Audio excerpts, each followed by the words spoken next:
Hello everyone, हम फिर से एक बार ठेकेदार.com के साइट पे हैं और इस बार ये साइट कंप्लीट रॉ है। जैसा कि आप देख सकते हैं पीछे में कुछ भी स्ट्रक्चर खड़ा नहीं है, लेकिन जो काम चल रहा है वो है नींव का।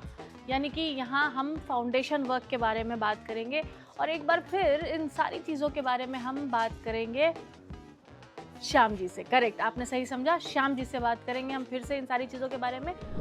श्याम जी, यहाँ जब आपने मतलब ये ज़मीन आपको मिली होगी, ये प्लॉट जब मिला होगा, तो यहाँ पे फाउंडेशन का ये काम शुरू करने से पहले आप लोगों ने किस चीज़ का ध्यान रखा, क्या काम किया यहाँ पे, कौन कौन सी चीज़ें यहाँ पे प्रिपरेशन करी आपने यहाँ पे? देखिए, सबसे पहले हम लोग जैसे प्लॉट पे आए, प्लॉट हमारा अंडुलेशन सरफेस रहता है, कोई भी उसको पहले हमें बराबर करना होता है, जैसे ड्रेसिंग जिसको बोलते हैं। ड्रेसिंग में होता है कटिंग, फिलिंग, कहीं पे वाटरिंग है तो डिवाटरिंग करना पड़ेगा। तो वो सब करने के बाद प्रॉपर लेवल में लाए प्लॉट को। उसके बाद जो प्लानिंग है उसके अकॉर्डिंग अगर बाउंड्री वाल किया हुआ है ऑलरेडी, वो बाउंड्री वाल से अगर हम लोग सेट बैक छोड़ करके अपना बना रहे हैं घर, तब तो ठीक है, रहेगा बाउंड्री वाल। अगर हम लोग फेस पकड़ रहे हैं दोनों साइड का, चाहे जो भी है, बाउंड्री वाल को इन टू इन पकड़ रहे हैं, तो बाउंड्री वाल को हमें डिमोलिश करना होता है। ओके। तो बाउंड्री वाल डिमोलिश हुआ, तब तक में हमारा जो है ड्राइंग बन रहा है। इधर हमारा मतलब एक साइड अंडुलेशन का काम चल रहा है, इधर ड्रेसिंग का काम चल रहा है और इधर हमारा ड्राइंग वर्क चल रहा है। जब तक ये हमारा साइट रेडी हुआ तब तक ड्राइंग भी रेडी हो गया। फिर ड्राइंग आया, ड्राइंग के हिसाब से हम लोग लेआउट किए। सबसे पहले हम लोग पैल का लेआउट किए। ठीक है। इसमें आप पैलिंग देख रहे हैं। हाँ, कोई 3 ग्रुप का पैल है, कोई 2 ग्रुप का पैल है। हाँ। कोई जैसे लिफ्ट है तो वहाँ पे 4 ग्रुप का पैल है। 4 ग्रुप, ये आपका लिफ्ट एरिया है? हाँ, ये हमारा लिफ्ट एरिया है। तो इसमें 4 पैल है। ओके। और चारों पैल के ऊपर एक कैप में आ गया। मतलब ग्रुप का मतलब यही हुआ कि एक कैप के नीचे जितना पैल आया वो ग्रुप पैल हो गया। ओके। तो कोई 2 का है, कोई 3 का है। और वो कैसे डिसाइड होता है कि 2 ग्रुप चाहिए कि 3 ग्रुप चाहिए? हाँ, ये भी बात तो है। वो जो अच्छा, ये पहले सबसे पहले तो ये बताइए, सॉरी मैं आपको बीच में रोक रही हूँ, सबसे पहले तो ये बताइए कि ये जो आपका प्रोजेक्ट है ये कितने फ्लोर का है?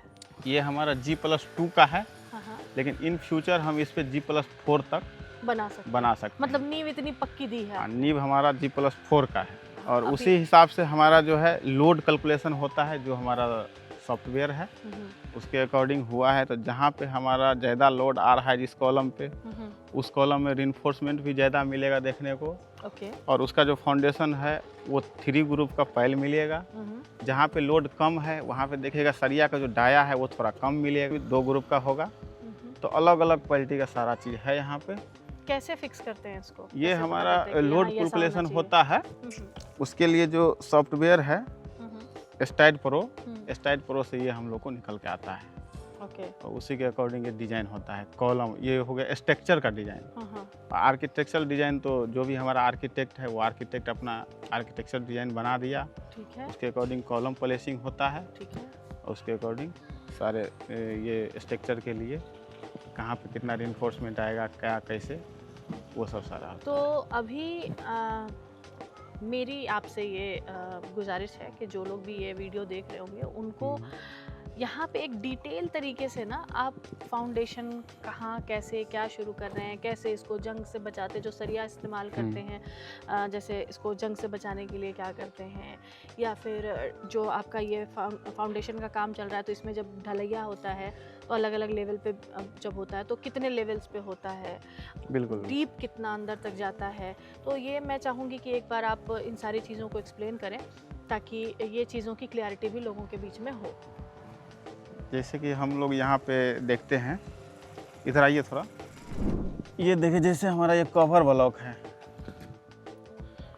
कवर ब्लॉक में थोड़ा बता देते हैं। और कवर ब्लॉक हमारा लगा हुआ भी है सारे में।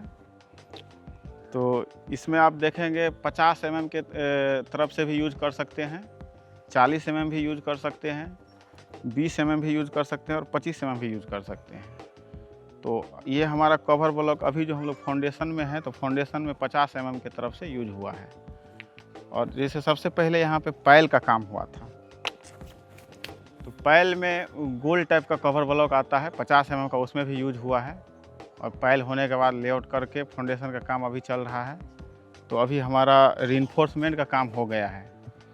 रीइंफोर्समेंट मतलब फुटिंग के लिए जो है नीचे का जाल बना गया है, ऊपर का जाल बना गया है और कॉलम भी खड़ा हो गया है। इधर हमारा लिफ्ट है, तो लिफ्ट का भी सारे जो वाल है उसके लिए भी सरिया खड़ा हो गया है। और जो नीचे में फाउंडेशन जो है लिफ्ट का, देखिए इसमें कुछ ज़रूरी चीज़ें होती हैं जिसको हमें ध्यान रखना होता है। जैसे आप यहाँ पे देख रहे हैं रिंग जो बना है, तो रिंग का जो हुक है वो प्रॉपर 135 डिग्री पे झुका हुआ है, जो कि ऐसा ही रहना चाहिए, नहीं तो ये भूकंप में कभी कभी फेलियर होता है। और ये हमारा जाल है, जाल का सरिया दोनों आपस में कवरिंग किया हुआ है। और कॉलम में जो है, कॉलम में आप देख रहे हैं कि एल बना हुआ है नीचे एल जो है हमारा 300 से 500 के बीच में होता है, जो इसमें 500 रखा गया है।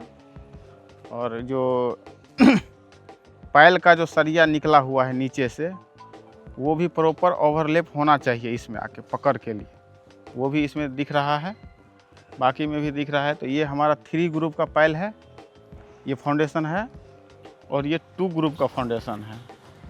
यहाँ पे देख सकते हैं ये हमारा एक कॉलम है जिसमें 8 का 8 सरिया 16 mm का है।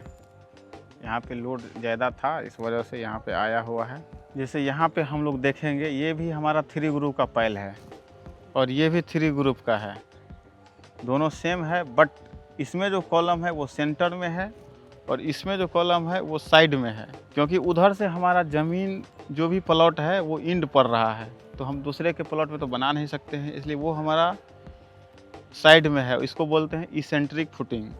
और ये जो है हमारा सेंटर में है, ये सेंट्रिक फुटिंग है। ये हमारा लिफ्ट एरिया है। लिफ्ट में जैसे चारों कोना पे कॉलम है और ये हमारा वाल के लिए सरिया निकला हुआ है, वो फुटिंग से ही निकला हुआ है। चारों साइड वाल के लिए सरिया निकाल दिया गया है। और इसका जो है 2 फीट का हमारा ये कंक्रीटिंग होगा, उसके लिए शटरिंग वटरिंग लग गया है। और नीचे जो है कवर ब्लॉक भी लग चुका है। अब इसका जो है कास्टिंग होगा, तो कास्टिंग के लिए रेडी है। थोड़ा मोड़ा मिट्टी उट्टी गिरा हुआ है तो वो बाद में निकलेगा। तो श्याम जी, आपने ये सारा जो साइट था आपका, ये जो खुदा पड़ा है हर जगह से, आपने घूम घूम के सारी चीज़ें बताई, लिफ्ट एरिया बताया, वहाँ ये सेंट्रिक बताया, कॉलम्स बताए, सरिया का जो डाया है वो क्यों, कब, कहाँ, कैसे ज़रूरी है, ये सारी चीज़ें बताई। इतनी सारी चीज़ों का ध्यान रखते हुए ही हमें घर का जो बेस होता है, जो नींव होती है घर की, वो बनानी चाहिए। बिल्कुल। मतलब अगर हम इन सभी चीज़ों पे ध्यान नहीं देंगे हाँ, तो कहीं ना कहीं हमारा वेस्टेज होगा।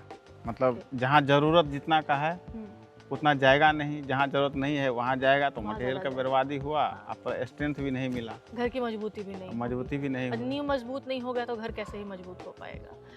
तो आज हमने ये जाना कि मजबूत नींव कितनी ज़रूरी है एक मजबूत घर के लिए, और मजबूत नींव के लिए किन किन बारीकियों का ध्यान रखना पड़ता है, ये चीज़ें आज हमने यहाँ पे जानी। और श्याम जी ने हमें बहुत सारी इन्फॉर्मेशन दी है।